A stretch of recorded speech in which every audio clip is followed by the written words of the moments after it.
Right. So, Hiya. hello. Hiya. Well, I normally do that introduction. Welcome, and this is this person. I'm not playing that game. We haven't got time for that. No, you're from Lancashire. You don't need to mess about with shit like that. No, I'm going to tell everybody how I met you, though. Go on. And why I wanted to interview you. Okay. Or have a conversation with you, should I say. It was watching Charlie Ward. Yes. And obviously, I'm going to send everybody to that link because we're not going to be talking about anything that you were talking about on there. This is a different conversation. Yeah.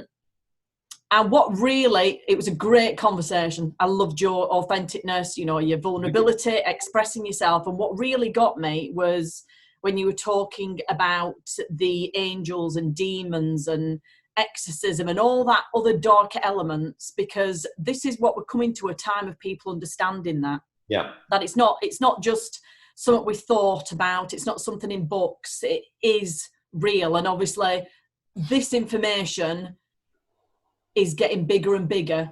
Yeah. So, see the goosebumps. Ooh, I love it. So actually, before even I got on here, there was energies coming through. So this is a lot of my work that I've seen. Let's just get to know each other during this time. So let me just dive straight in onto that earliest memory when you mentioned about seeing that shadow, and we'll go from there. Do you want me to repeat the memory? Go on, yeah, do it. So it was a very, very clear memory. It was not a dream. It was extremely real, and it was during the 3-day week in the UK in the early 70s, and I just had these demons, and I knew there were demons coming to me and basically whispering in my ear, and saying stuff like, you can have anything you want. We want you on our side, and we want you to work for us. I'm 4 years old, but I kind of knew exactly what they meant, and I remember very, very clearly. I knew exactly what they meant, and I wasn't afraid of them, but it was like I knew them. It's a strange way of, I mean, I've got 3 sons, right? One of my sons, when he first started talking, his name's George, and we go, right, George, and he'd go, I'm not George, I'm Gary. And he spent 6 months telling us he was Gary, and he told us all about his life, what car he drove, his mammy and pappy, his dog, the fact that he drowned in a river when he was 8 years old. And I related to that because I think I never felt part of the human race. So that's another thing. When I was a kid, I didn't think, I was always looking at humans like, I mean, I was trying to sort out the financial affairs with my mum and dad when I was 5 years old. I was trying to give them advice. It was, it's a strange kid. But the you were connected. You weren't strange. You were connected. Well. Yeah, well, some would say I was very disconnected because, anyway, that's the journey of life. But the specific memory that I think you're talking about is that my mum used to come in with these little tea lights with Co-op. I remember the Co-op branding, right? And because it was a 3-day week, so there was no electricity, and the tea light she put next to my bed, and I was in a corner here, and I just remember one night sitting up, and there was a normal shadow on this wall, but at the other side of the room was another shadow. And there was a difference with this shadow, because a normal shadow is kind of fuzzy around the edges. This one was extremely precise and black, and it had horns on its head. Oh, by the way, this picture behind me, there were a load of comments on the Charlie video. This is my kid. Yeah. And the people on the Charlie video say, look, he's got horns behind his head. Look, they're actually curtains. It does. Look, so you get. I know, it's weird, isn't it? I'm going to change this picture because I couldn't believe those. Maybe you're a double agent. yeah, because I'm an infiltrator. People are slightly paranoid at the moment, but yeah, and I remember doing this, really, and it was following all my movements, but not exactly. So you kind of compartmentalize memories like that as you get older, and loads of other things happen to me, like out-of-body experiences, near-death experiences, tons of stuff like that. But I think in my 20s, I kind of just blocked it off. And the other reason for that, I think, is because My dad had a brain hemorrhage when he was 37, and when he was in the intensive, the ICU, my mum was just trying to wake him up like this for 2 days, and so they asked me permission to turn his machine off. How old were you? 17. I don't think legally you could do it now. And I thought I had no choice. So I spent the next 20 years hating God, becoming an atheist.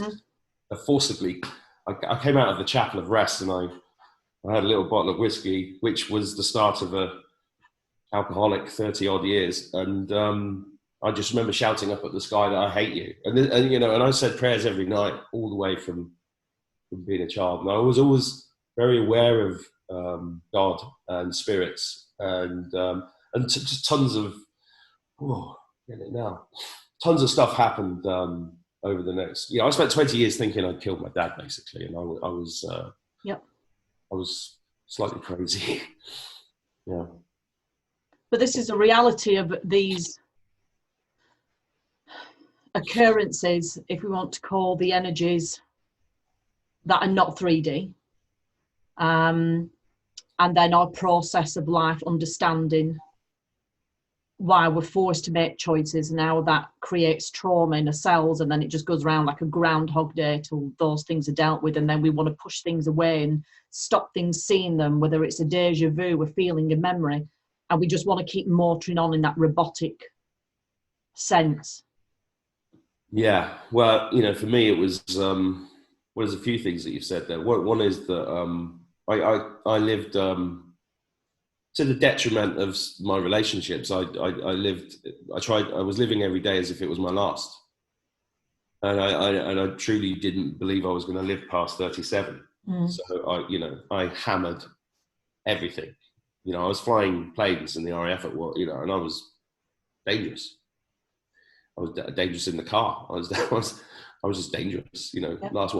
Last one to go to bed at the party. I was always just didn't expect. And then I got past 37, and I was really overweight, really unhealthy. But my wife at the time said that I was a heart attack waiting to happen. I ended up in an ICU with a suspected heart attack when I was about 32. So yeah, it's all a bit mental. But the other thing that you said that I relate to is about these entities and energies coming in, and I have a long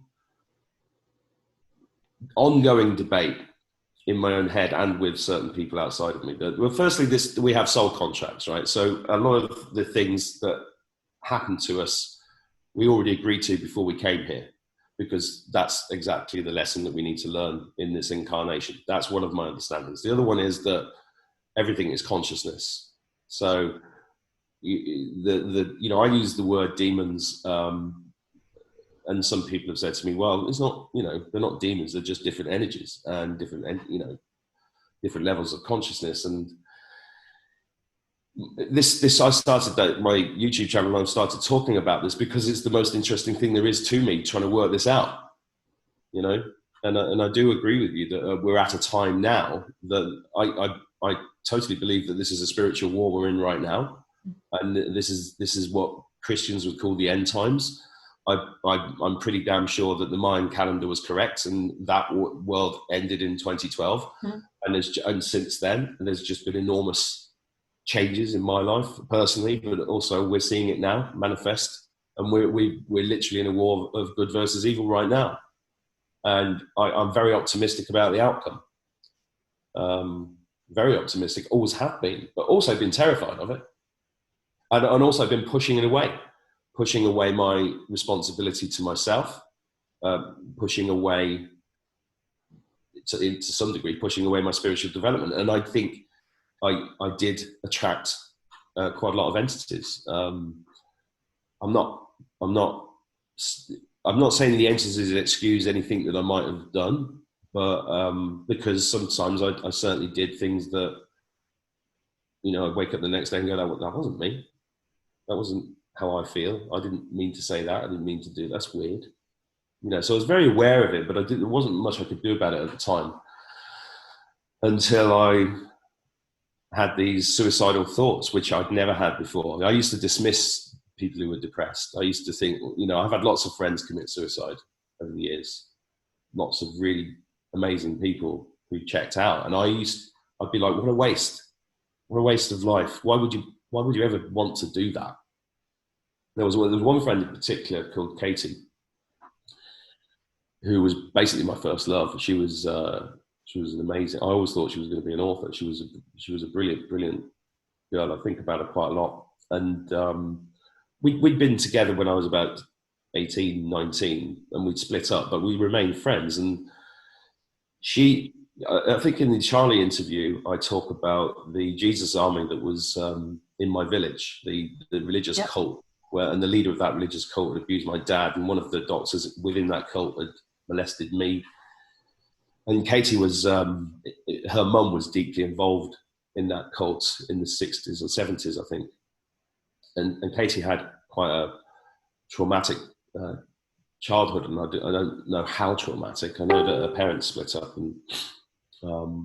but she ended up studying theology at Manchester University, and I've just got an image of her studying then. Have you? Oh, yeah. And she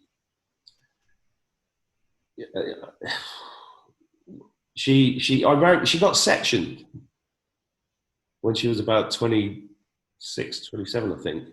And she got put in this, we used to call it the mental home. It was a big white house about 5 or 6 miles from our village in Northamptonshire, called St. Crispin's, if I remember correctly, in Duston. And I rang her. When I found this out, I rang her there, and I had a chat to her. And she said, I said, what's going on, Kate? What are you doing? What are you doing in the nut house? And she said, this is hell. And I said, what do you mean? She went, this is literally hell. And I was like, I was like, well, I know it's a bit rough sometimes, but hell, come on. There's loads of good stuff here. I was trying to jolly her up. Mm. And that's all I remember from that conversation. And then not long after that, she invited her mother for lunch, but she made sure that when her mother arrived there, she was dead. And I cried at her funeral. But I often think about that because she was very, very bright. I only tend to hang around bright people. So that's been that's an ongoing question for me. We've got 2 conversations really going on here. I will poke a little bit deeper with my knowledge, and obviously if I get any connections, or we can connect afterwards if you wanted to further any resolving something, because that is my work. But anyway. Well, I'm getting massive rushes just talking to you. It's really interesting. Fantastic. I can feel the energy. I feel very, very calm with you. So Good. 2 things. Do too, yeah. Pardon? I do too, yeah. It's like old mates getting back together, just having let's catch up. You are very familiar. Yeah.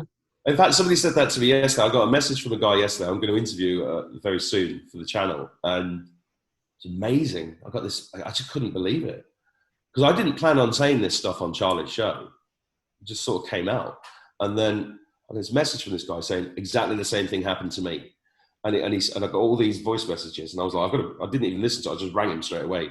And I was like, so I'm not mad then, and neither are you. And he said, no, I've been removing entities from people. Exactly the same thing happened to me. I was like, oh my God.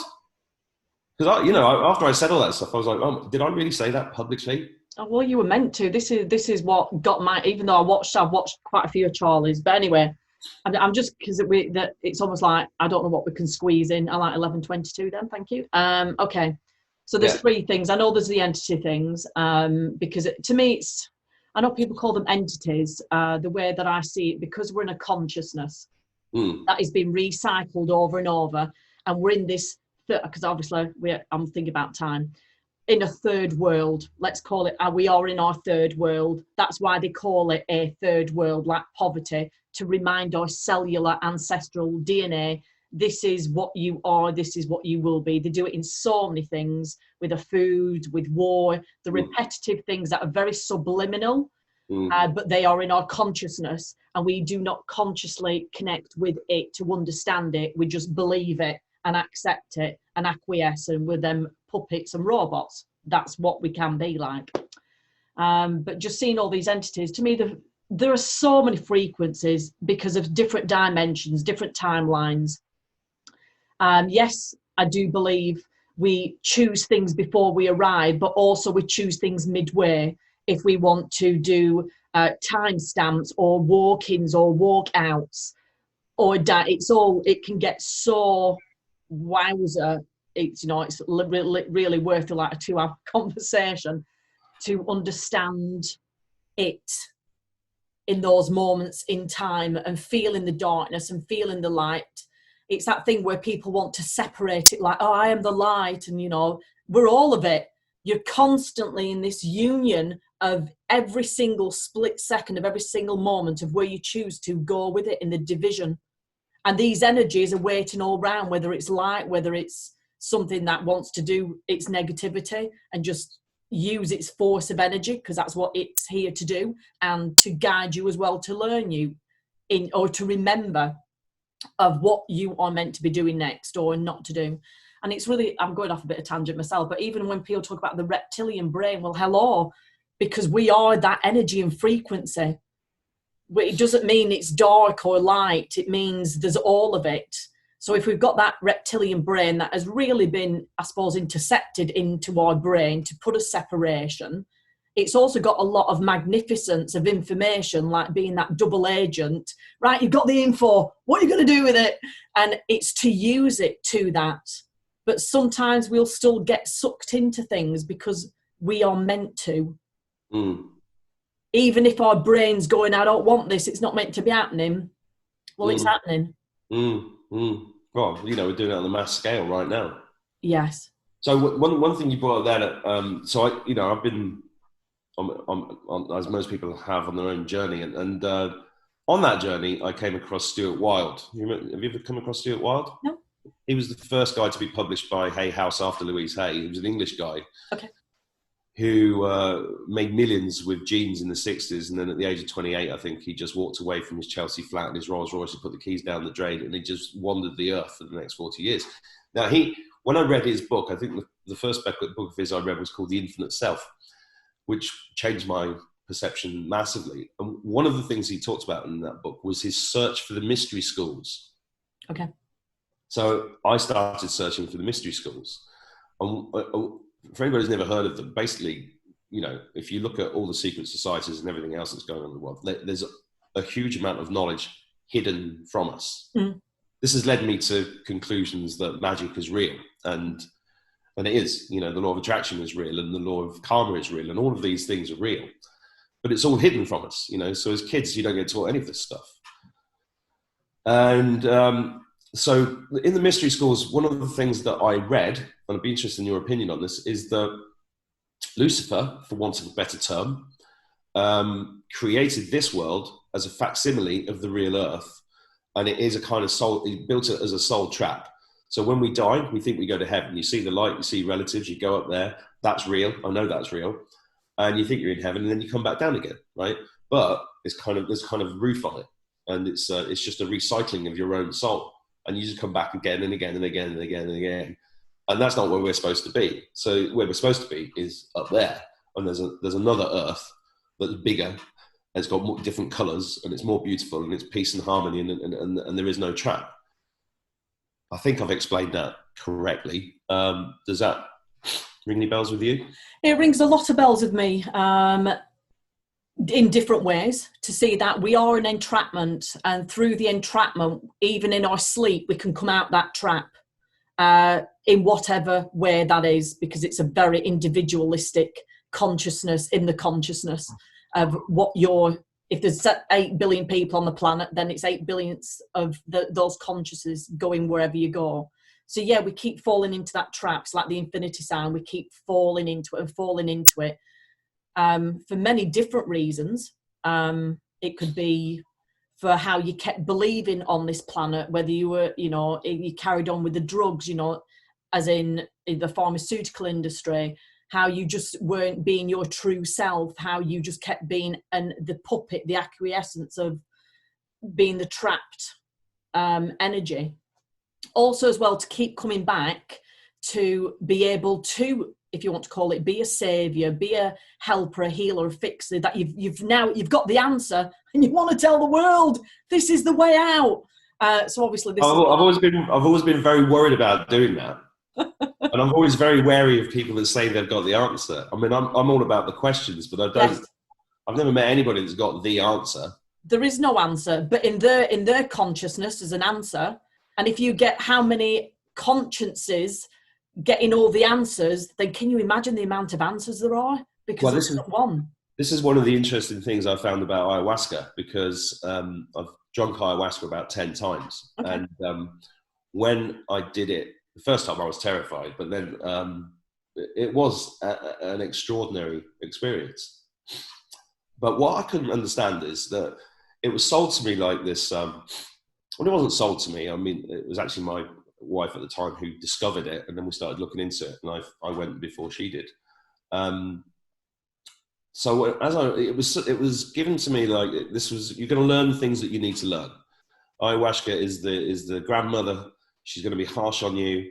She's a spirit. I mean, I didn't get any of this. I remember when the guy rang me up and just to see if I was right for it, he was talking in language like, you know, she's going to do this and she's going to do that. And when you sit with the grandmother, and I was like this, he's talking about a fucking drug. What's he going on about?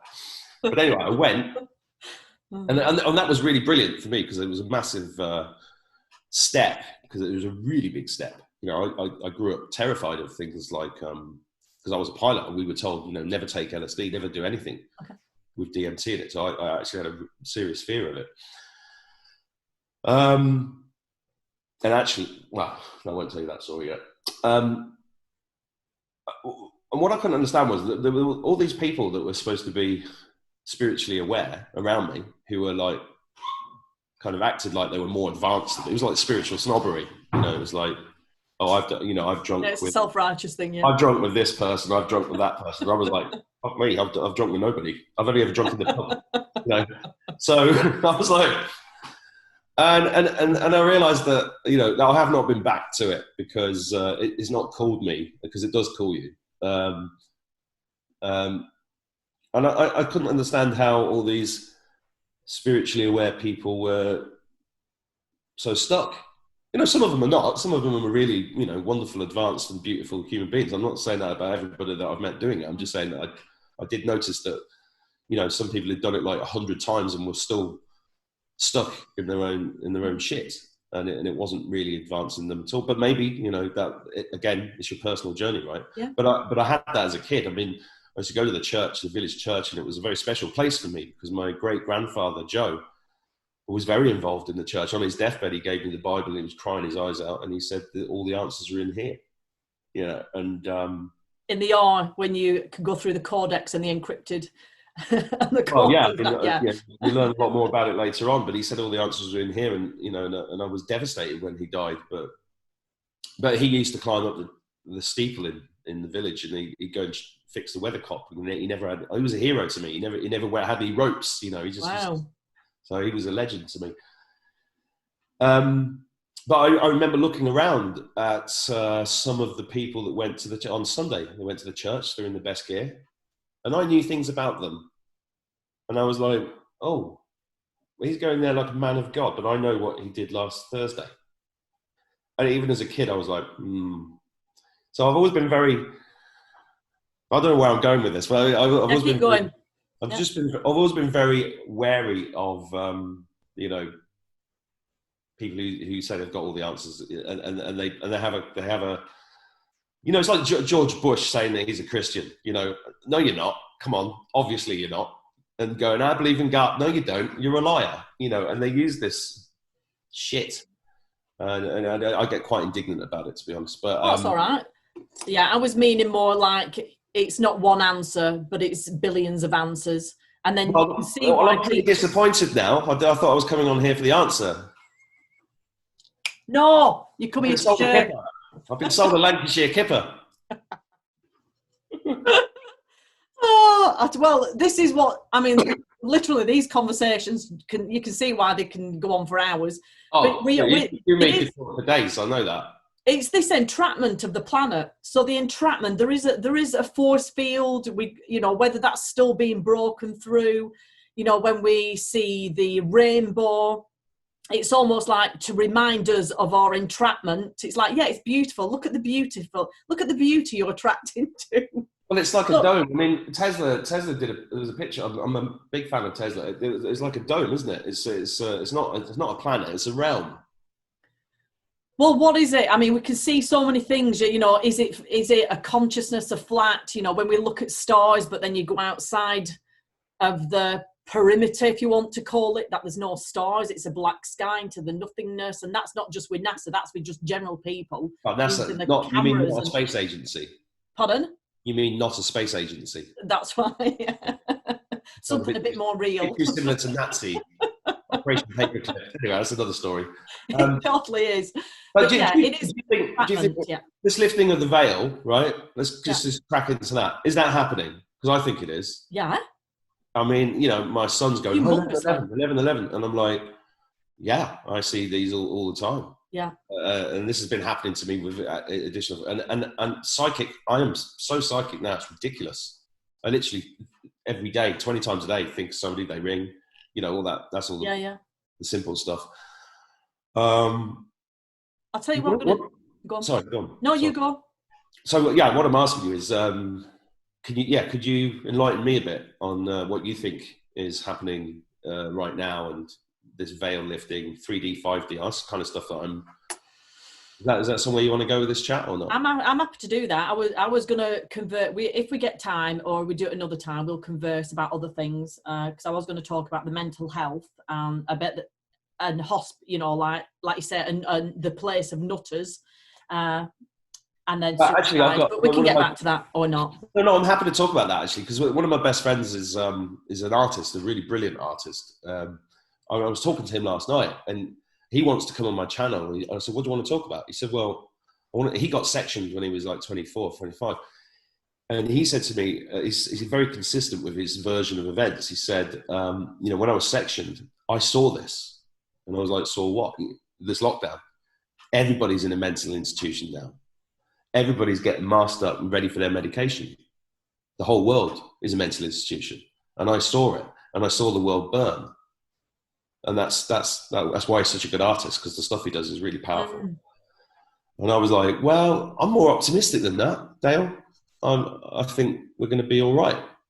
Well, again, it's perception of words, isn't it? Because when somebody has a vision and how they decipher that vision, it doesn't always mean saving the fire. Well, we are burning because we're purifying. So to me, I'm going to look at it on that aspect.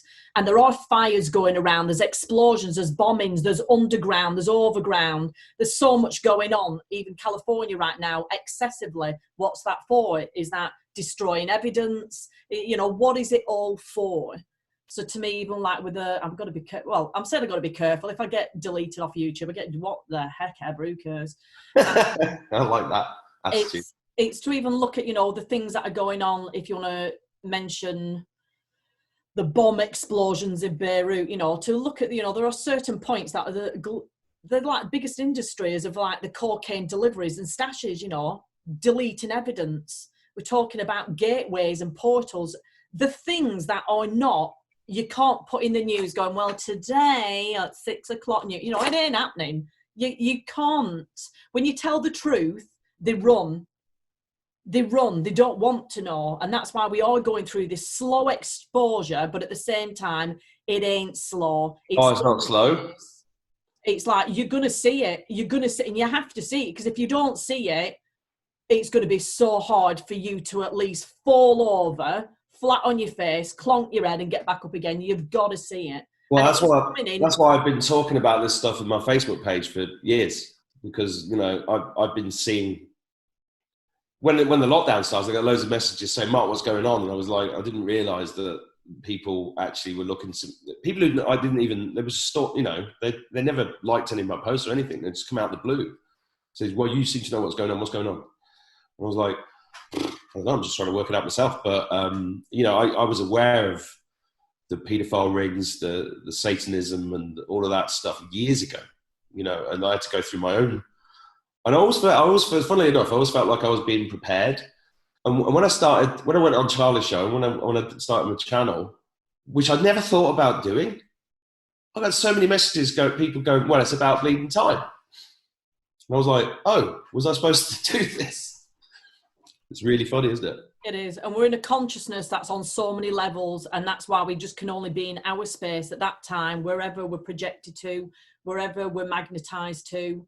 And we're going to have different emotions, whether it's sheer joy, you know, burn the bastards, you know, or, you know, the love and light, whatever that is, because it is shaking through not just our physical, emotional, I don't like the word mental, that's a crap word, but, you know, the mind and the brain, the functioning, there's much more going on. We could even, if you want to call it, be feeling Mother Earth, that when we're feeling fired up, Mother Earth's fired up going, you ain't burning my place down any longer, I'm in charge here. And we could be feeling that vibration. We could be feeling the Lebanon stuff.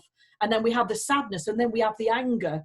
Well, yeah. We're sending our healing or whatever we want to do along the portals, the gateways, the dragon lines, whatever we can do on this phenomenal planet is whatever we're here to do in our unique magical way. Well, that's the wonderful thing, because you're seeing, you know, one of the phrases I started using at the beginning of the lockdown was heroes rising, because you're starting to see people just speaking, singing, writing, whatever they're doing, and you can see it. It's wonderful, you know. And it's this, and then you've got this wave of bullshit from the mainstream media, just terrifying the hell out of everybody. And it's like, it's a real, you know. But actually, when I was doing that at the beginning, I was pushing it back. It was wearing me down.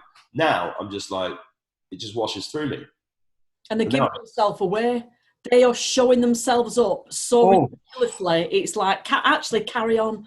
Yeah, please carry on. Yeah. Please, I want everybody to see this. You know, and that's a wonderful thing about this. I mean, Q calls it the Great Awakening, and you know, I'm not saying that I'm a devotee or anything. I just read the posts and I take it on board, take the information. I loved the question that Trump got the other night. I thought his answer was unreal. Did you see that? Which one? The reporter said, lots of questions. Which one? No, that was the first time QAnon was mentioned by a reporter, and she asked him directly that said that QAnon people think that you're saving the world from a satanic paedophile ring that are eating children. Yeah. And he went, are they saying that? Are they saying that? Well, you know, is that a bad thing? Yeah. Wow. Exactly. It's the code words and the things that he says. And I think that's that thing. People worried they get sucked in. They're listening to one person who's suddenly coming out with great information. And I think you've just got to keep flowing in and out, diversing. And if you stick with something, you stick. I mean, you know, a lot of things, you know, like even Gregory Hallett or there's something negative. Do you know what? The reality is there's so much happening. Yeah. And if it just brings you a peace and a calm that day or gives you hope into something, then just enjoy it. Yeah. If you're seeing the other side of it, because I'm seeing other people where they're giving a lot of information away, and you might look at them and go, oh my God, they're amazing. What they're saying, what they believe, what they know. And you know, some of these people actually, further beyond their energy field, they're actually selling out because they don't want to get caught. So there's a lot of spiritual people or leaders, because they've been put you there to get you in the loop. I've been lost in it. Hands up, I've been lost in it. I might get sucked in again. Be like, oh shit, you know. And I'll retract. I did know, but then I was going with that hope and that part of me, which is like, you know, just what a beautiful world, you know. It's just like Warrior-esque time. I'm not playing that game now. To see, we're going to keep seeing the truth, and people are going to sell out. People are selling out, not just even in Hollywood, but people are selling out because it's almost like, don't see me last, see me last. When you say selling out, do you mean financially or on a soul level? Soul. Because they don't want to be seen for the truth of who they are, that they have this information.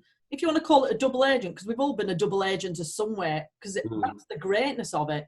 If I've looked at all the pathways or timelines, I've done some horrendous things and still seen horrendous things now that I've had to know that information and this has been decades of work, this has been like all my life, you know, the times where you feel like you're going crazy, that it's like nobody can possibly understand that information, and then everything just constantly makes sense every year, every decade of my life, leading up to know why I do what I do and why I'm going to continue doing what I'm doing.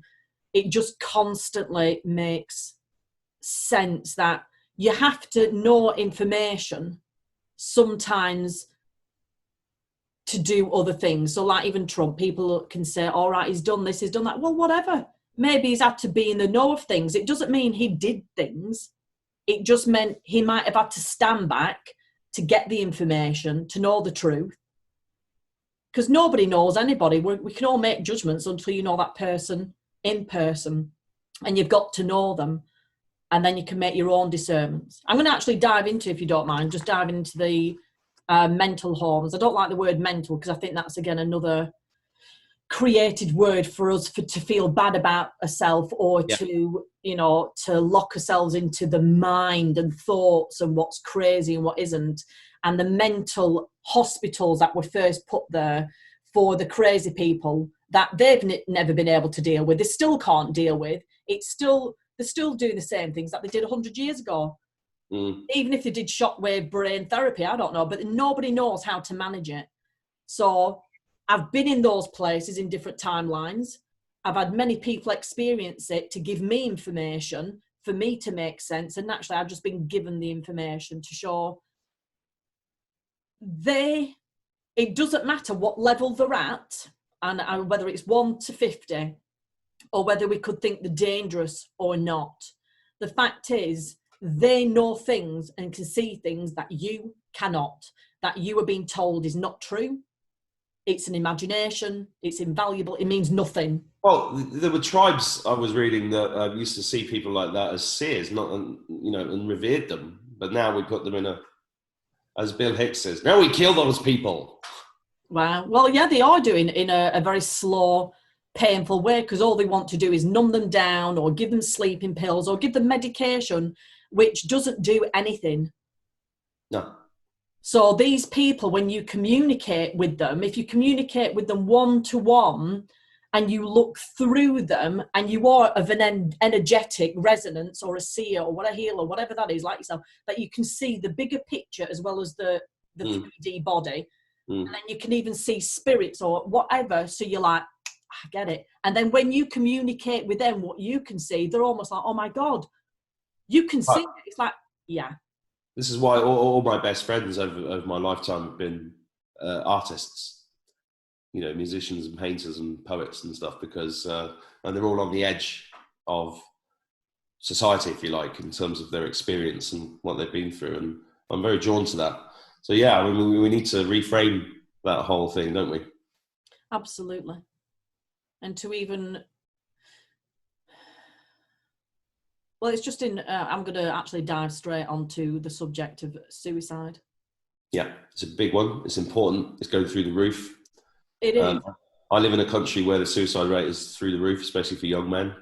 It's, you know, and I've got 3 sons growing up here, so it's very, very much on my mind. And I went through it myself here not long ago. So yeah, I'm happy to talk about that.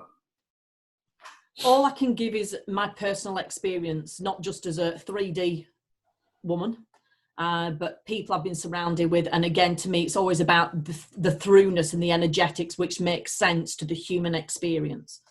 And all I've ever seen of suicide is people don't know how to deal with it. People will have blanked it's happening. So remember, there's so many layers. I'm only giving basic layers. There's also people have actually chosen that to come back to be able to give you so much information that there was a reason why they chose that, or they had to get down, or these feelings. And nobody knows that feeling till you're in that feeling. So when you're not in that feeling, you don't know, and you want to fix it. We've been told to fix it, heal it, mend it, rescue them, save them in a capacity and in a way that they don't know how to. They don't know how to use the language. They don't know how to be with them in a presence without the fixing, healing, mending, sorting. that they may just need to be bead with, that I will be with you, that compassion. Because it's not always about answers. And again, there are so many different types, so many different layers. It is a complex subject, because I know people would say, but you don't know what it feels like. That would be a judgment straight away, because just because I've not expressed something does not mean I don't know of the personal experience. And maybe that's why it's taken me to my beliefs and my seeing, but also seeing when people have come to me and people have passed over, and then they're shocked at the information they've provided of why they chose suicide. And then how now that mother is working with them while they're passed over, they're here, and they work in alignment together. But you have to get to the point of yourself where you are open to the surrendering, the forgiveness, the openness of the whole.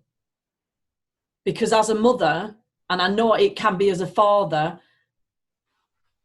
it's that umbilical cord, that connection, and I know it very deeply of what that feels like. And even to turn around and say, if you need to go, it's all right. That people just don't, they want to look at it to fix it, or you don't know what that feels like, because they are locked in that pain, and they're going round in that Groundhog Day, and the children, if that is so, is saying to them, they're like tugging at them or stroking their hair, going, no, look at me, see me, I want to tell you. I want to tell you what happened.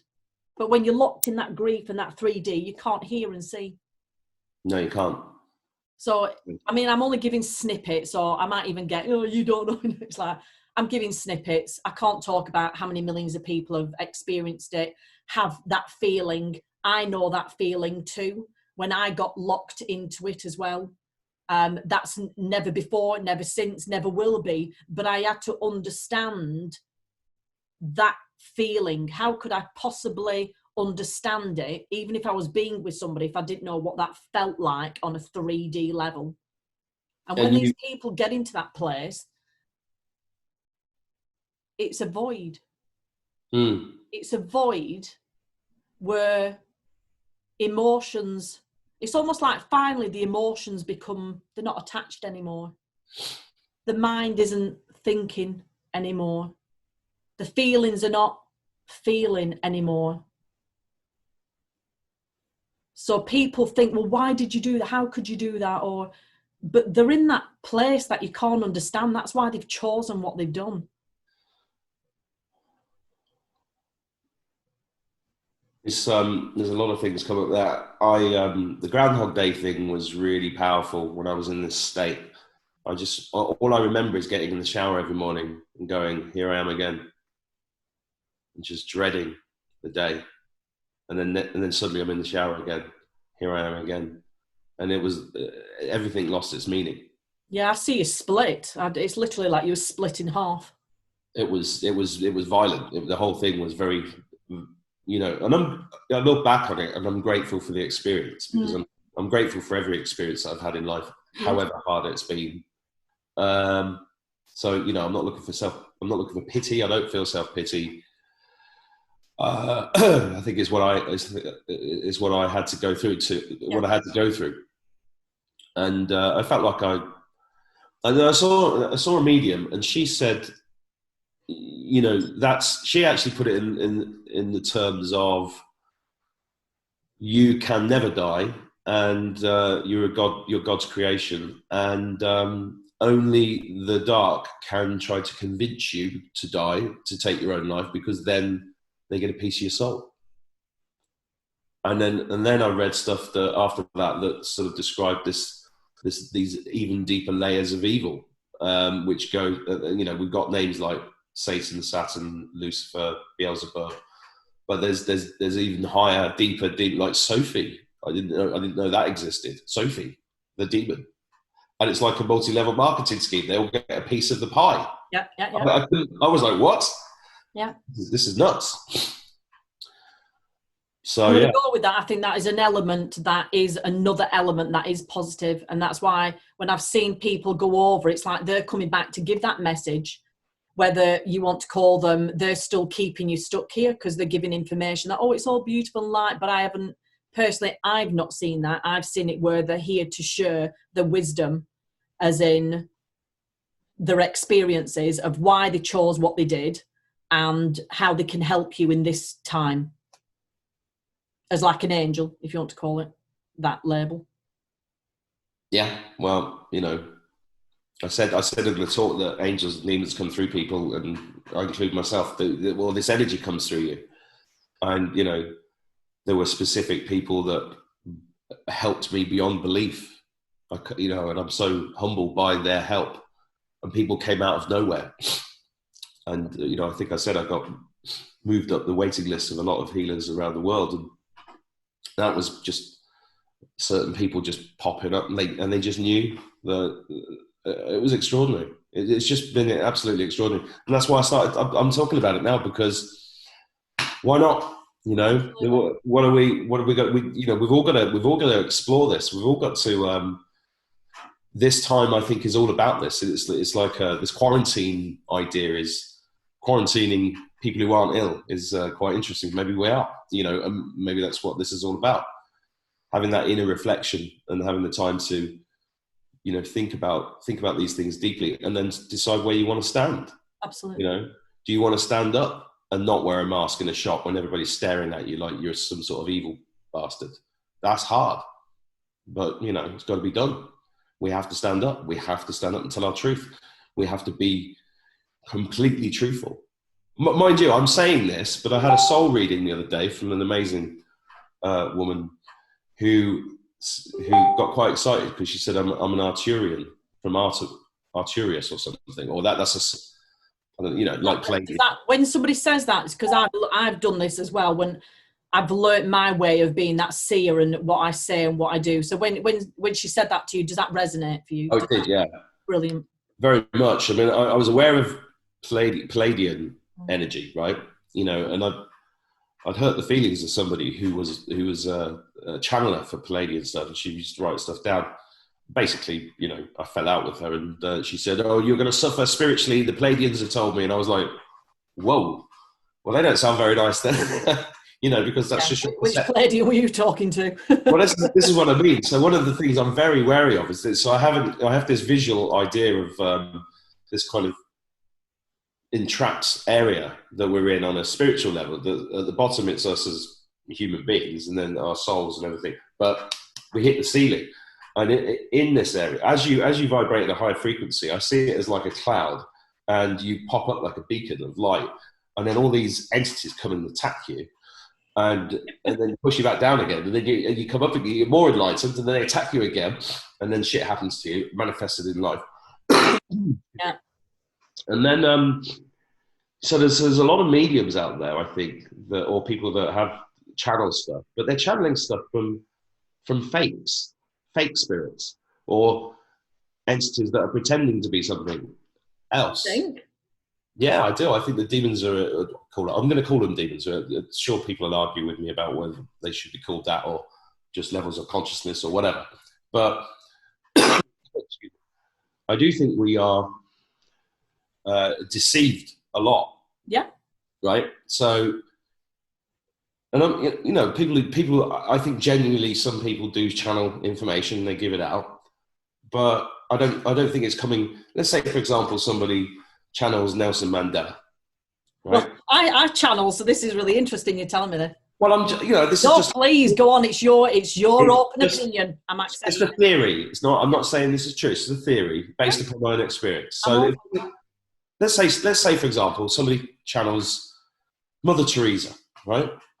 Now, and they come out and say, Mother Teresa says that the world's going to blah, blah, blah, blah. And it's all lovely stuff. And then you find out that Mother Teresa was actually a child trafficker. Yeah. Murdered millions of kids. Yeah. As part of this massive... then you go, well, if you channeled Mother Teresa and she was saying all this nice stuff, why didn't she mention the fact that she was actually a really evil woman? Yeah. And she killed millions of kids. I mean, that's what I believe is the truth about Mother Teresa. Yeah. Which goes against years of programming. She was programmed into us as a saint and looking after all these kids. Mother Teresa was like Jimmy Savile, like all of them. They're put right in our faces as heroes, saviors of children, children. Yeah. Every Red Cross, all of them, they're all fake. They're all been sucking the blood out of the whole human race and the planet for centuries, right? So how does that person who's, and how do you say to that person, well, I don't think you were channeling Mother Teresa. So who were you channeling? Somebody pretending to be Mother Teresa or something. I agree, because this has been my pathway of learning and discerning. When I get a feeling, and that knowing, only I know in my physical body and energy field, because I know as soon as I doubt or I question or I've got certain other feelings or things going on, it does make me do that. Oh, no. So I've even noticed right now, it's like, no, I definitely know, just because you've told me it, I'm doubting it, so no. And then I just take myself back to what I know and go, and I'm sticking with that. I don't care if you give me a vision or a saying, it really doesn't matter. It's about, like you're saying, the information that comes through, depending on the level you are on or where you are at in that moment, what you're accepting, if you're with somebody and working with somebody. It's the whole intertwined thing. All I know is if it was of benefit, then great, because it might be just that next step up, and that is it. So sorry. Go on. I was going to say, if it was easy, none of us would choose to be here. Well, exactly. This is like the best theme park in the universe, being a human being on Earth, isn't it? Oh, your higher self's like this. Give me more pain. Give me more shit, because that's what I came here for. Because I love that stuff. I've got the horse train now. I want that one where I'm sat at the top and I'm looking down at everybody, and I'll slowly go along. Yeah, so it is very interesting. I think for us to come to a close of this anyway, I don't know if you want to have another conversation another time, but let's talk more. I mean, I didn't know what we were going to talk about today, but I know that we could go. It might be a good idea to tell me what you want to talk about before, and then I won't go off, because I just go off on cul-de-sacs and tangents and all sorts. Well, so. I don't know what I wanted to talk about. I had a couple of bits which we've done, and just to quickly go on to that bit when you said you went to see a medium, and then she mentioned you about doing exorcism, like you said, entrepreneur exorcism. Yeah, yeah. I was a bit shocked by that. Yeah. So what have you done with it? Well, I've this is one of the reasons why I called my channel Adventures in a Meat Suit, because I was taken by this idea that we are spirits having a human experience, and somebody said that's you're a ghost in a meat suit, and I thought I quite like that. And then when I started thinking about that, some of my friends said, "Oh, no, the connotations, because all what's going on with blah blah blah." I was like, "Well, I want to reclaim it. I want to reclaim that thing, because that's going to be behind us." And I do see my life as even as a kid, I saw my. Do you remember those comics where there was all those little men inside the head of the person? I can't remember. Oh yeah. George and I think it's Numbskulls or something. Numbskulls, that's it. Yeah. I always felt like I was driving this body. It was like me driving it, and I was like, "Oh, I can do this. Is great. I can do stuff. This is it's like the best ride in the universe, isn't it? And what an amazing vessel to be in." But I always identified with the idea of I was piloting this ship. So this spirit that goes to the meat suit thing resonates with me enormously. So what's the question? The question is about demons, right? So exorcism. So I wanted to have yes, basically I'm intellectually and spiritually pursuing that idea. And what's really interesting, you popped up this other chap that I'm going to speak to in a couple of days, hopefully. He's doing it. He's doing exorcism. He's removing entities from people. And I'm like, and he couldn't believe that I said this on the channel, and we're going to have a fantastic chat. And as soon as I saw his face, I knew him. Yeah. And I'm like, okay, if that's what I'm here to do, that's what I'm here to do. Because I do know what they're like. I know what they can do. I've seen so much pain and death and destruction in my own life with me, but also with other people that I've known, that I feel like, well, okay, if I'm still here, how am I going to make use of my life in the most positive way? because what's my purpose? I mean, I've got a career. I've done lots of different jobs. I'm very good at certain things. I've written a book on one subject. I know how to do things, but is it my purpose? So when she said it to me, it did resonate with me, and I am, I do feel like they're a bit afraid of me. Who? The demons. Well, I've learned this. It almost, I feel, to the point now, everything I know is this walking encyclopedia. Even if I've done, no matter what I've done with channeling my books or the things that I can speak to or seeing, it just feels like I feel at peace now because I can get it out. I know that I'm going to get it out more and more and more and more, and it's just going to make more and more sense and more and more sense and more and more sense. Wow. That This is the reality. It feels like that to me. I feel so much better that I've come out the closet. Well, I've been doing all the work I've been doing all the years. I always did it applying to the mainstream to fit in or to turn it into mindfulness. And it's like, I've got to the point now, it's just stuff that I know what I do. I know what I'm fantastic at, and I'm just going to carry on doing it. So even with you, which we won't do it now, if you want to do it afterwards or another time, is literally, it's almost like I just felt like with our connection, I'm going to be able to even do some stuff on the back of your body and your spine. It's almost like I can see a key and it just needs a turn. Oh, yes, please. When you get that turn of that frequency, it'll just unlock and unravel. And I'm just hearing the, it's like I can just hear that. So that's the connection. And that's do you want to do that? Do you want to do that on here? Or do you want to, I don't mind. All right then. Okay. I'm all for it. This channel is my channel is all about being as open, as honest as possible. Well, this is what I've been doing in the past couple of interviews. So it's been in conversations. It's been interesting where people are accepting, not sure, want to do it privately, even though I've done this in conversations over the years. So it's very interesting where people want to, I'm going to play. I'm always happy to play. Okay. You don't have to close your eyes. I'm just going to, you just sit there. It's up to you. You just connect with yourself. That's all I know.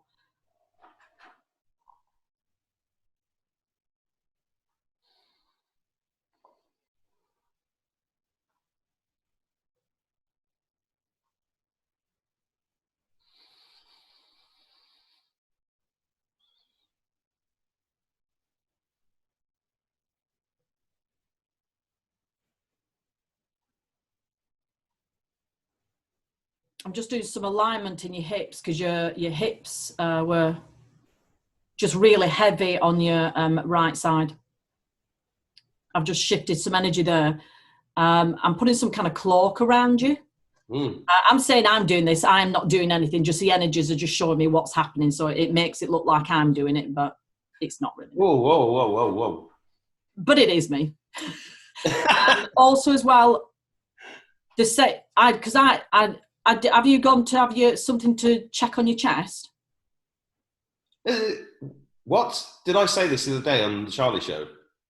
I went for an ECG last week. All right then, okay. I missed that. So for me, all I'm getting is there's nothing wrong with you. There's nothing wrong. No, that's what the doctor told me. I was like, "Are you sure?" It's your fear. That's all it is. And it's literally like I just want to. I'd have to do this separately because I just feel literally like I'd have to set a time with you for 30 minutes. So it's all that holographic energy. I know people like being with me, doing energy work, but sometimes it's more stronger when you're not with me. Well, I understand quantum stuff, so yeah. It's just that thing where people get that emotional attachment to me. Yeah. So when they're separate, it's like they just be with themselves and they're more actually accepting. So I just feel like I've just got to do some work on your heart, and it literally reminds me of, you remember the bagpuss and the feeling. Oh God, yes. We will build him. We will. Whoa! There once was a cat who lived in a window. I love bagpuss. Oh, probably made by some paedophile. I love that. Yeah, someone's going to ruin that now. Please don't take bad pussy away from me. The more you've absorbed the energetics with laughter. Well, what I do, you know, the wise phoenix, what I'm seeing is it's almost like the petals in your heart. They are gold, but they're a bit creaky, like they need oiling. So it's literally like I just feel like I need to do each petal. I can feel this. This is really unbelievable. So, well, if I'm doing it now and we don't need to do the 30 minutes, maybe my head's just used to doing that. But it's just like, it's just peeling all that, and they just need, and it starts to become feathers.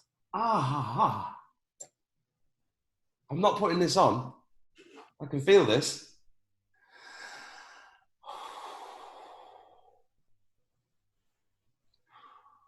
Ooh. If you feel any excess heat, you make a lot of noise. It's all right. If you feel any excess heat in your head, just let it go. That's why I'll never have another wife. I'm too noisy in bed. Twitching, snoring, weird noises. Oh, so you're totally exposing yourself now. I don't care anymore. I don't care anymore. I think everybody should. Everybody should just run around naked. Run down the street naked with a mask. I'm not with you on that one. You're mask on their bum. Let's just make it more absurd. It's already Monty Python land. Let's just have it all. Let's have it. I'll just get your kids to video you. They're already embarrassed by me already, so you know, whatever. What are you feeling right now? What do you feel right now? Well, it was like your hand was actually in my heart doing stuff. That's what it felt like. That's quite amazing. I've got a bit of a cold today. I've woken up with a lot of snot. That feels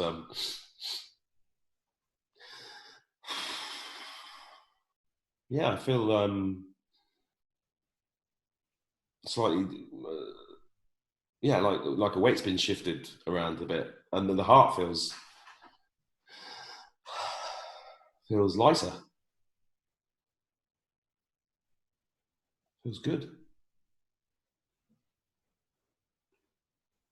I think this is going to take an afternoon or more to process, but I'm yeah, I'm feeling like it's almost like the arterial, but it's like a gold artery, and it just feels like it's and that won't be for another 24 hours in linear time. That's what it feels like. Yeah. Start to lengthen out where it was a bit coiled. Yeah. But it's if we straighten that now, it'll just be too much, and you might start to feel sick. So we don't want to do that. So it's just going to uncoil over the next about 24 hours. So just see how you get on in the next couple of days. Well, thank you very much. Oh, you're so very welcome. We're going to have another conversation, and let's see where it takes us. So good to chat. Oh, you're amazing. You're amazing. I want to learn more. I love learning. Man. Yeah. Well, thank you. Thank you very much. Until next time. Until next time. Adios. Au revoir. Back to the beautiful people. Until next time. Oh, thanks. Yeah, sorry. There are people watching this. I forgot all about them. Bye. Bye.